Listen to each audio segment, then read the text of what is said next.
नमस्कार विद्यार्थियों, मैं अरविंद त्रिपाठी आप लोगों का अपने चैनल पर स्वागत करता हूं। मैंने आज एक बिल्कुल नए विषय मार्केटिंग मैनेजमेंट पर एक वीडियो तैयार किया है जो मॉडर्न ऑफिस मैनेजमेंट तथा मार्केटिंग विषय का अध्ययन करने वाले विद्यार्थियों के लिए बहुत ही फ़ायदेमंद हो सकता है। इसका मुख्य उद्देश्य जो है इस वीडियो को बनाने का, जो एमओएम में अध्ययनरत विद्यार्थी हैं और जो महाविद्यालय में इस विषय का अध्ययन करते हैं, ऐसे विद्यार्थियों को विपणन प्रबंध के टॉपिक से अवगत कराना। मैंने इस संबंध में लिखी गई विभिन्न पुस्तकों का सहयोग इस वीडियो को बनाने में लिया है। क्योंकि आप लोग मेरे नए विद्यार्थीगण हैं, नए श्रोता हैं, इसलिए मैं चाहूँगा कि आप लोग मेरे इस चैनल को सब्सक्राइब करें। वीडियो पसंद आता है तो इसे शेयर करें और इसे अपने साथियों को भी बताएं। तो चलिए हम शुरू करते हैं एक बिल्कुल नए टॉपिक, विपणन प्रबंध को। विपणन अर्थात मार्केटिंग। बिल्कुल साधारण से शब्दों में कहें तो मार्केट से हम आशा लगाते हैं कि मार्केट का मतलब है वह बाज़ार जहाँ पर हम किसी चीज़ों को खरीदते हैं। लेकिन जब इसी में हम आगे आते हैं तो हमें मार्केटिंग से आशय क्या मिलती हैं? तो इसके दो आशय हैं। एक जो पहले इसका उपयोग होता था संकीर्ण अर्थ जिसको बोलते हैं हम, दूसरा जो है व्यापक अर्थों में। संकीर्ण अर्थ में अगर हम विपणन को परिभाषित करें तो इसका एकमात्र उद्देश्य था कि जो भी वस्तु हम उत्पादित करते हैं उसको उत्पादक से लेकर उपभोक्ता तक पहुंचाना। लेकिन वर्तमान में अगर हम विपणन का आशय लगाएं तो इसमें है वस्तुओं के निर्माण के प्रारंभ से लेकर उनके वितरण और विक्रय उपरांत प्रदान की जाने वाली सभी प्रकार की सेवाओं को सम्मिलित किया जाता है। अर्थात जो नवीन आधुनिक अवधारणा है ये वस्तु निर्माण के पहले प्रारंभ होती है और वस्तु को बेचने के बाद तक की क्रियाएं इसमें सम्मिलित होती हैं। इसकी संकीर्ण अर्थ वाली परिभाषा है एडवर्ड एवं डेविड के अनुसार है कि विपणन एक आर्थिक प्रक्रिया है जिसके द्वारा वस्तुओं और सेवाओं को बदला जाता है तथा उनके मूल्य मुद्रा में तय किए जाते हैं। ये बहुत ही संकीर्ण परिभाषा मालूम होती है जिसमें विपणन को केवल एक आर्थिक प्रक्रिया बताया गया है और वस्तुओं और सेवाओं को बदला जाता है अर्थात एक्सचेंज किया जाता है। यहीं पे प्रोफेसर पाइले की परिभाषा थी कि विपणन में क्रय एवं विक्रय दोनों ही क्रियाएं सम्मिलित होती हैं। ये कुछ व्यापक अर्थ की परिभाषा है जिसमें हम क्रय विक्रय दोनों को शामिल कर रहे हैं। जब हम इसके विस्तृत या बृहद अर्थ वाली आधुनिक परिभाषा में जाते हैं तो हम फिलिप कोटलर के अनुसार एक परिभाषा देखते हैं कि विपणन एक सामाजिक प्रक्रिया है जिसके अंतर्गत दूसरों के साथ उत्पादों और मूल्य के सृजन और विनिमय द्वारा व्यक्ति और समूह अपनी आवश्यकताओं और इच्छाओं को पूरा करते हैं। इन्होंने विपणन को एक सामाजिक प्रक्रिया बताया है जिसके तहत हम किसी दूसरों के साथ उत्पादों और मूल्य के सृजन और विनिमय का अर्थात एक्सचेंज अपनी आवश्यकता और इच्छाओं को पूरा करते हैं। इसी में एक और परिभाषा है कंडिफ, स्टील एवं गोवनी। ये सारे महानुभाव मार्केटिंग संबंधित विद्वानगण हैं। इनकी एक परिभाषा है विपणन एक प्रबंधकीय प्रक्रिया है जिसके द्वारा उत्पादों को बाजारों की ज़रूरतों के अनुरूप बनाया जाता है और जिसके द्वारा उपभोक्ताओं के लिए उत्पाद का प्रयोग संभव बनाया जाता है। एक व्यापक अर्थ वाली परिभाषा जिसमें इन्होंने उसे प्रबंधकीय प्रक्रिया बनाया, बाजार की ज़रूरतों को शामिल किया और प्रयोग को संभव बनाया। इस संबंध में विलियम जे स्टेंटन ने किताब लिखी थी फंडामेंटल ऑफ मार्केटिंग। उसमें उन्होंने मार्केटिंग की एक बहुत बढ़िया परिभाषा दी है कि विपणन का आशय उन अंतः क्रियाशील क्रियाओं की संपूर्ण प्रणाली से है जिसका उद्देश्य वर्तमान तथा भावी क्रेताओं की आवश्यकता की पूर्ति करने वाली क्रियाओं और सेवाओं का नियोजन करना, कीमत निर्धारण करना, संवर्धन करना तथा वितरण करना है। एक विस्तृत परिभाषा है। आगे चलें तो इसकी विशेषताओं में सबसे पहली विशेषता आती है कि अगर हम विपणन की विशेषताओं की बात करें तो विपणन में उत्पादन से पूर्व तथा विक्रय के बाद की क्रियाएं दोनों शामिल होती हैं। विपणन को एक गतिमान प्रणाली कहा जा सकता है क्योंकि ये जो भी संगठन होता है उसको बाजार से जोड़ती हैं। विपणन एक क्रियात्मक कार्य है जो उत्पाद को निर्माण संस्था से उपभोक्ता तक पहुंचाती है। हम विपणन को एक व्यावसायिक क्रिया भी कह सकते हैं क्योंकि इससे उत्पादों को हम बाजार के अनुरूप बनाते हैं। विपणन से आय का सृजन भी होता है। विपणन लोगों के जीवन स्तर को भी सुधारता है और विपणन वस्तुओं और सेवाओं का वितरण है। तो ये तो बात हुई इसकी विशेषताओं की। जब हम इसकी प्रकृति की बात करते हैं तो प्रकृति में सबसे पहली बात आती है कि एक व्यापक क्षेत्र है जिसमें प्रमुख है ग्राहक की संतुष्टता, ग्राहक की सेवा और ग्राहकों से संपर्क। दूसरी बात आती है कि विपणन में अर्थशास्त्र, समाजशास्त्र, मानवशास्त्र तथा राजनीति शास्त्र सभी को शामिल किया जाता है। तीसरी बात आती है कि लक्ष्य प्रधान विक्रय इसमें सम्मिलित होता है। जो चौथी बात आती है उपभोक्ता प्रधान प्रक्रिया है। पांचवी बात आती है कि विपणन लगातार चलने वाली एक प्रणाली है। ये इसकी प्रकृति के अंतर्गत आते हैं। छठवीं बात आती है कि विपणन कला एवं विज्ञान दोनों सम्मिलित होती है, अर्थात ये एक प्रकार की कला भी है और विज्ञान भी है। इसे एक हम मानवीय क्रिया भी कह सकते हैं। इसमें कार्य में क्या क्या चीज़ें शामिल होती है, तो इसके कार्य बहुत लंबे हैं। मैंने इसमें शॉर्ट में क्लार्क एंड क्लार्क द्वारा लिखित एक पुस्तक है प्रिंसिपल ऑफ मार्केटिंग, उसके अनुसार से उन्होंने कार्य बताया वो यहाँ पे लिया है मैंने। उन्होंने बताया है सबसे पहला है विनिमय कार्य अर्थात एक्सचेंज से रिलेटेड कार्य, जिसमें विपणन और क्रय दोनों चीज़ें शामिल होती हैं। दूसरी बातें हैं भौतिक पूर्ति संबंधी कार्य, जिसमें हम उनके परिवहन, भंडारण दो चीज़ों को शामिल करते हैं।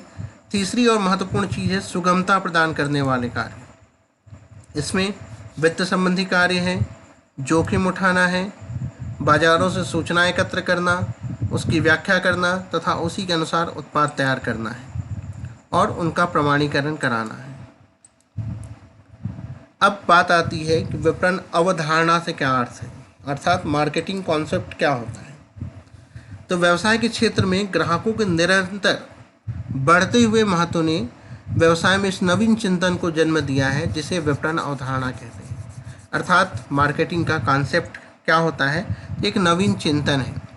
इस संबंध में मिस्टर फिलिप कोटलर की बहुत अच्छी परिभाषा है कि विपणन अवधारणा उपभोक्ता प्रधान है जो कि सुसंगठित विपणन द्वारा समर्थित होती है और उसका लक्ष्य उपभोक्ता संतुष्टि उत्पन्न करना होता है जो कि संगठनात्मक लक्ष्यों की संतुष्टि का आधार है। ये बहुत विस्तृत परिभाषा है।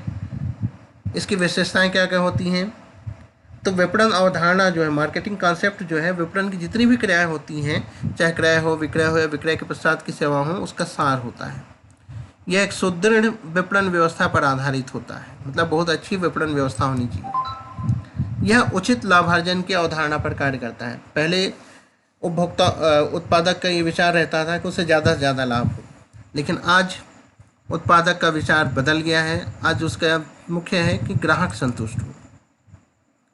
यह अवधारणा संस्था के उपलब्ध साधनों एवं उत्पादों से ही प्रभावित नहीं होती। यह अवधारणा प्रथम ग्राहक संतुष्टि फिर द्वितीय लाभ पर आधारित, अर्थात पहले ग्राहक संतुष्ट हो फिर हम लाभ कमाएं। इस अवधारणा में विक्रय को विपणन का ही एक अंग माना गया है। यह बाजार सूचना पर आधारित होता है। इस अवधारणा में संपूर्ण नियोजन एवं संचालन ग्राहक प्रधान होता है, अर्थात ग्राहकों के आधार पर ही इसका संचालन होता है। यह अवधारणा ग्राहकोन्मुखी है, अर्थात ग्राहक जैसा चाहता है उस प्रकार की अवधारणा है। इसको प्रभावित करने वाले तत्व हैं कि जो विकसित संचार के साधन हैं, इन्होंने विपणन अवधारणा पर महत्वपूर्ण प्रभाव डाला है, जिसमें टीवी, मीडिया ये सब चीज़ें शामिल होती हैं। उपभोक्तावाद का जो संरक्षण आंदोलन है, ये भी विपणन अवधारणा को प्रभावित करते हैं। बाजारों का जिस प्रकार से अंतर्राष्ट्रीयकरण होता चला गया, ये भी अवधारणा को प्रभावित किया। बाजारों में होने वाले जो लगातार परिवर्तन हैं, ये भी विपणन की अवधारणा को बहुत ज़्यादा मात्रा में प्रभावित करते हैं। तकनीकी प्रगति भी विपणन अवधारणा को प्रभावित करती है। एक समय रेडियो लोगों के घरों की जान हुआ करती थी, अब वो चीज़ समाप्त हो गई। लोग घड़ी पहनना पसंद करते थे, लेकिन अब मोबाइल पर ही उसका उपयोग किया जाता है। ये तकनीकी प्रगति है जिसने विपणन अवधारणा को पूरी तरह से बदल दिया है। इसके बाद एक सबसे मेन पॉइंट आता है विपणन मिश्रण, अर्थात मार्केटिंग मिक्स। अब ये मार्केटिंग मिक्स क्या है? इसकी बहुत ही शॉर्ट में इसको अगर हम समझें तो ऐसे समस्त निर्णय जो हमारे व्यवसाय के विक्रय को प्रेरित करते हैं या प्रोत्साहित करते हैं, हम उन्हें विपणन मिश्रण के नाम से जानते हैं। देखिए, बहुत ही साधारण, बहुत ही संक्षिप्त शब्दों में इसकी पूरी बात यहाँ पर आती है कि ऐसे समस्त विपणन निर्णय जो विक्रय को प्रेरित करें या उससे प्रोत्साहित करें, विपणन मिश्रण कहलाते हैं। इस संबंध में मिस्टर R.S. डाबर की एक बहुत अच्छी परिभाषा है कि निर्माताओं द्वारा बाजार में सफलता प्राप्त करने के लिए प्रयोग की जाने वाली नीतियाँ विपणन मिश्रण का निर्माण करती हैं। अर्थात जो भी निर्माता है वो चाहता है कि उसे बाजार में सफलता मिले। इस सफलता के लिए जो भी वो नीतियाँ अपनाएगा वही विपणन मिश्रण है। इसके तत्व कौन कौन से होते हैं? तो सबसे पहली बात आती है इसमें अनुसंधान की, जिसमें हम विक्रय का विश्लेषण करते हैं, क्षेत्रों का सर्वेक्षण करते हैं। दूसरी बात आती है भौतिक वितरण, जिसमें परिवहन के साधन क्या होंगे, भंडारण किस प्रकार का होगा, लागतों में संभावित कमियां कैसे की जा सकती हैं, इन चीज़ों को शामिल करते हैं। विज्ञापन और विक्रय संवर्धन, इसमें विज्ञापन कार्यक्रम, प्रदर्शनी, विक्रय संवर्धन, इसे मैं इस संबंध में आगे भी वीडियो प्रस्तुत करूंगा। विक्रय संवर्धन का आशय बहुत साधारण शब्दों में हम लगाएं तो ये चीज़ें कि हम ग्राहकों को वस्तुओं को खरीदने के लिए प्रेरित करें। इसके अलावा विक्रय की शक्ति, जिसमें व्यक्तिगत विक्रय, थोक विक्रय, फुटकर विक्रय शामिल होता है। मूल्य निर्धारण, ये आजकल का सबसे मनोवैज्ञानिक पहलू है। जैसे किसी चीज़ को अगर हमने कहा कि 1000 रुपये का है, तो हमें लगता है कि 1000 रुपये की वस्तु है। अगर हम उसी को कहें कि 999 रुपये का है, तो हम उसे बड़े आसानी से क्रय करने के लिए तत्पर हो जाते हैं। ये हमारी मनोवैज्ञानिक पहलू है। इसी प्रकार से उचित लाभ सीमा और सरकारी नियंत्रण भी इसमें आता है। लास्ट इसका जो पॉइंट है वो है वस्तु नियोजन, उत्पादों या सेवाओं का निर्धारण करना, उत्पादों में सुधार व नवाचार लाना, और ब्रांड पैकेजिंग। आपने देखा होगा कि कोई भी वस्तु आप जब खरीदने जाते हैं तो आपको ये पता चलता है कई बार कि उसमें ये सुधार होके आया है। जैसे आजकल मोबाइल पे आते हैं कि पहले बिल्कुल सिंपल आएगा, फिर उसका प्लस वर्जन आएगा, फिर उसका प्रो वर्जन आएगा। बस ये उसमें नवाचार है, कुछ कुछ चीज़ें नहीं जोड़ती गई। इसी प्रकार से ब्रांड है और उसी प्रकार से पैकेजिंग है। जैसे हम कोई भी चीज़ को इसलिए बड़े आसानी से खरीदने के लिए तत्पर हो जाते हैं कि हमें उसकी पैकेजिंग बहुत अच्छी लगती है। इन सब के संबंध में इन वीडियो को पसंद आने के बाद मैं आगे वीडियो डालूँगा। विपणन मिश्रण को प्रभावित करने वाले प्रमुख घटक कौन कौन से हैं? तो इसमें सबसे प्रमुख घटक है उत्पादन की लागत क्या होती है, ग्राहकों की क्रय शक्ति अथवा मांग में परिवर्तन की क्या स्थिति है, बाजार में उत्पाद की मांग किस प्रकार की है, उत्पादन की मात्रा कितनी होती है, उपोत्पाद का उपयोग कैसे करते हैं। उपोत्पाद का मतलब होता है बाई प्रोडक्ट। विज्ञापन तथा वितरण तत्व हमारे कैसे हैं, कंपनी की ख्याति कैसी है, क्या हम विपणन क्षमता का पूर्ण उपयोग कर पा रहे हैं, प्रतियोगियों की क्रियाएं तथा प्रतिक्रियाएं क्या होंगी, अलग अलग कंपनी की इच्छाओं में अंतर होता है। अब मैं आऊँगा एक सबसे महत्वपूर्ण टॉपिक पे, जो है उपभोक्ता व्यवहार, अर्थात हमारा वो व्यवहार जिसके आधार पर कोई भी निर्माता, उत्पादक वस्तुओं को तैयार करता है। बहुत साधारण तरीकों में अगर हम इसको समझाएं तो उपभोक्ता व्यवहार से आशय उपभोक्ता की उन क्रय आदतों, आचरण, प्रवृत्तियों, व्यवहार अथवा तरीकों से है जिनसे प्रेरित होकर वह वस्तुओं अथवा सेवाओं का क्रय करने का निर्णय लेता है। अर्थात जब भी कोई हम वस्तु खरीदते हैं तो हमने क्यों खरीदने का निर्णय लिया, यही हमारा उपभोक्ता व्यवहार है। इसमें मिस्टर गोथे की एक बहुत बढ़िया परिभाषा है कि क्रय करते समय किसी व्यक्ति के संपूर्ण व्यवहार को क्रय व्यवहार कहा जाता है। जब आप हम कोई चीज़ वस्तु बाजार में खरीदने जाते हैं तो हम उसे क्यों खरीद रहे हैं, उस समय हमारा व्यवहार कैसा होगा, यही सब चीज़ें उपभोक्ता व्यवहार के अंतर्गत आती हैं। इसकी विशेषताएं क्या है? सबसे पहली विशेषता इसकी है कि मानवीय व्यवहार का महत्वपूर्ण अंग है। हम जब भी खरीदने जाते हैं तो हमें अनिश्चितता का भाव अधिक होता है। उपभोक्ता व्यवहार एक मानसिक चिंतन है, जो हम चिंतन करते हैं सामान्यतः हम वही चीज़ें खरीदते हैं। उपभोक्ता का व्यवहार स्थायी न होकर निरंतर बदलती रहती है। जैसे आजकल हम मोबाइल पर देखते हैं, आज हमें कोई मोबाइल पसंद आता है, कल हमें पता चलता है कि नहीं यार ये मोबाइल तो उससे ज़्यादा अच्छा है, तो हम तुरंत बदल जाते हैं, हम वो ना खरीद के दूसरा मोबाइल खरीदने चले जाते हैं। यह व्यापक प्रक्रिया है। जैसे हम क्यों, क्या, कैसे लोगों से पूछते हैं, उसके अंतर्गत आते हैं। इनको प्रभावित करने वाले घटक कौन कौन से हैं? सबसे पहला है मनोवैज्ञानिक घटक और दूसरा होता है आर्थिक घटक। मनोवैज्ञानिक घटक में हम शामिल करते हैं तो मनुष्य की आधारभूत आवश्यकताएं कौन कौन सी हैं, मनुष्य की दैहिक आवश्यकताएं किस प्रकार की हैं, उसकी सुरक्षा संबंधी आवश्यकताएं क्या हैं, सामाजिक आवश्यकता क्या है और उसके सम्मान और स्वाभिमान वाली आवश्यकताएं क्या क्या है। ये आवश्यकता ही मनोवैज्ञानिक घटक के अंतर्गत शामिल की गई हैं। आर्थिक घटक में सरकार की नीतियां रहती हैं, कई बार वस्तुओं के बारे में उपभोक्ता की साख होती है, स्वाधीन आय होती है, आय की आशाएं होती कि हम आय कहाँ से मिलेंगी, पारिवारिक आय भी उसमें डिपेंड करता है। अब हम बात करते हैं उपभोक्ता व्यवहार को प्रभावित करने वाले घटक के। कौन कौन से ऐसे घटक हैं जो उपभोक्ता व्यवहार को प्रभावित करते हैं।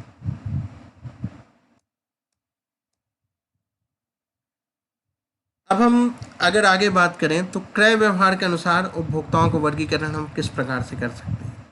जो क्रय करने का व्यवहार होता है उपभोक्ताओं का, उसके अनुसार हमें उपभोक्ताओं को वर्गीकरण करना है। सबसे पहली बात आती है इसमें नवीन उपभोक्तागण, जो पहली बार किसी वस्तु का उपभोग करते हैं। दूसरा, उत्पादों के प्रति हमारी संवेदनशीलता कैसी है। भौतिक विशेषताओं के आधार पर उत्पाद क्रय करने वाला वर्ग, जो हम केवल भौतिक सुख सुविधाओं को ध्यान में रख के क्रय करते हैं। मूल्य संज्ञानी उपभोक्ताओं का वर्ग, मूल्य संज्ञानी उपभोक्ता ऐसे उपभोक्ता होते हैं जो मूल्यों पर ध्यान देते हैं। जैसे 999 रुपये का उदाहरण मैंने आपको समझाया था आगे। विवेकपूर्ण दावों से प्रभावित वर्ग, जो कई चीज़ों को समझकर विवेकपूर्ण ढंग से निर्णय लेते हैं। आदत नियंत्रित वर्ग, आदत नियंत्रित वर्ग में ऐसे उपभोक्ता शामिल होते हैं जो किसी विशेष ब्रांड को ही महत्व देते हैं कि मुझे तो यही ब्रांड की वस्तु खरीदनी चाहे जैसा। अब हम बात करेंगे भारतीय उपभोक्ता के जो क्रय व्यवहार है उसके संबंध में। तो जो भारतीय उपभोक्ताओं का क्रय व्यवहार है, इसमें सबसे पहली बात आती है शिकायत की प्रवृत्ति। हमारी क्रय व्यवहार को सबसे ज़्यादा प्रभावित करती है शिकायत वाली प्रवृत्ति। अगर हमारे किसी साथी ने बोल दिया कि अरे अच्छा नहीं है तो मत खरीदो, तो हमें भी ये लगने लग जाता है कि ये चीज़ अच्छी नहीं है। दूसरी बात आती है, हम ये चाहते हैं कि कोई भी वस्तु हमें उधार मिल जाए या गारंटी की सुविधा के साथ मिले।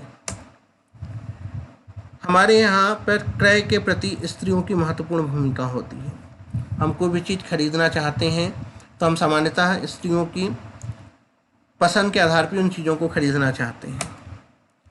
उपभोग की संरचना अलग अलग होना, इसका मतलब ये होता है कि किसी जो सबसे निम्न वर्ग का व्यक्ति है उसके लिए कार होना अनिवार्य नहीं है। जो मध्यम वर्ग का व्यक्ति है उसके लिए कार हो भी सकता है और नहीं भी हो सकता, लेकिन उच्च वर्ग के लिए कार होना अनिवार्य है। ये उपभोक्ता की एक संरचना है। इसी प्रकार से ब्रांड चेतना, हमारे यहाँ अगर जो ब्रांड एक बार मशहूर हो जाता है, हमें लगता है वही ब्रांड सबसे अच्छा है, हम उसी की वस्तुएं खरीदना शुरू कर देते हैं। एक बात और आती है हमारे यहाँ, किस्म बनाम मूल्य की लड़ाई। चूँकि हम सामान्यतः गरीब वर्ग से बिलोंग करते हैं या गरीब देश में रहते हैं, इसलिए हमारे लिए मूल्य महत्वपूर्ण होता है, ना कि उसकी किस्म। कई बार चावल भी हम खरीदने जाते हैं तो हम सिर्फ कम मूल्य के चावल क्रय करने की ओर प्रवृत्त होते हैं। और जो सबसे बड़ी बात है बार्गेनिंग, जो टेंडेंसी है हमारी बार्गेनिंग की, सौदेबाजी की जो प्रवृत्ति है, ये हमारे क्रय व्यवहार को सबसे ज़्यादा प्रभावित करती है। तो विद्यार्थियों, मुझे लगता है आपको ये वीडियो पसंद आए होंगे। मुझे ये विश्वास है कि आप इस वीडियो को जब देखेंगे, कई बार देखेंगे, तो निश्चित रूप से आप ये मानिए कि आप इसके बाद जब भी इस पुस्तक को पढ़ेंगे, इस विषय को पढ़ेंगे, तो ये विषय बड़े आसानी से आपके समझ में आएगा। मैं आप लोगों को कमेंट्स और सुझाव को आमंत्रित करता हूँ। मैंने वीडियो के शुरू में अपनी ईमेल आईडी दी हुई है, कोई जानकारी चाहें तो आप उसमें ले सकते हैं। मैं चाहूँगा कि आप मेरे इस चैनल को सब्सक्राइब करें। धन्यवाद।